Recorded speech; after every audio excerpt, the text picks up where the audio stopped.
Well, no. We've seen pictures from NASA, SpaceX, and other international space organizations proving it's round. But some people don't believe that these pictures show the real truth. People like Ryan think that the Earth is flat. So today we're going to listen to some of Ryan's theories on Earth's orientation and debunk them using science. We've all seen those pictures of the Earth and you can clearly only see half of it. That's because the Earth is flat and has a mirror dome around it, making the image of Earth project out and seem round.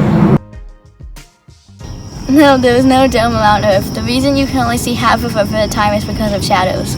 The sun and Earth are very far apart, literally 9.4 billion miles. So the light from the sun can only travel to and hit one part or half of Earth.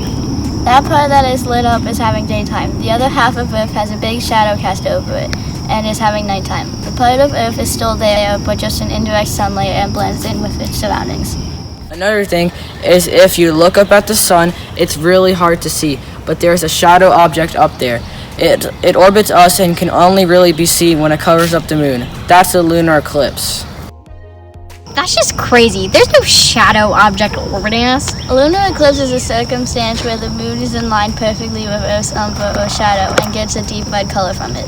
The red color is like what happens when the sun sets. The indirect light from Earth is projecting onto the moon and coming off as red because it's the most prominent color.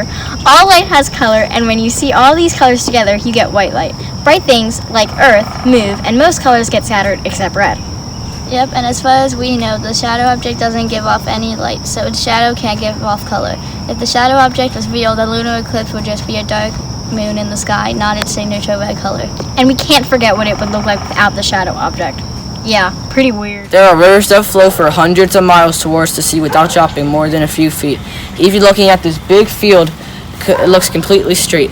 It would curve if the Earth was round. Good theory, but not quite. The Earth is very large. Its total size is 196.9 million miles on the surface. So if you were traveling through 100 of almost 200 million miles, it would be really difficult to see a drop when you barely covered any ground. And the fact that you saw a drop at all is proof the Earth is a sphere. If it was flat, the boat would have continued on a straight line until it fell right off the Earth. Oh, one more thing, and there's no way you can prove this one wrong. See how the sun is lit up and the moon is dull?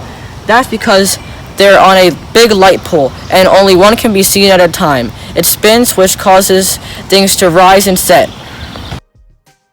That's not true at all. And it's because of rotation. Rotation is when Earth spins on its axis, which is essentially an imaginary line going from north to south pole. This causes that the point that the sun shines on to be at different parts of the year. When Earth rotates, the shadow part of Earth we were talking about earlier moves into the light and has daytime. They also just had a sunrise when they slowly move into the light. Before sunrise and it was dark, the sun pointed on the moon and lit it up, along with the other half of the Earth. When sunrise happens, you can no longer see the moon since the sun is so much brighter straight up than its little bit of light projected onto the moon. In other words, the moon is still in the sky, just hard to see because it's so much less bright than the sun. And if this all weren't true and the light pole theory was correct, night and day just wouldn't happen. Okay, fine. You guys win. Thanks, Ryan. And thank you for watching. See you later. Bye!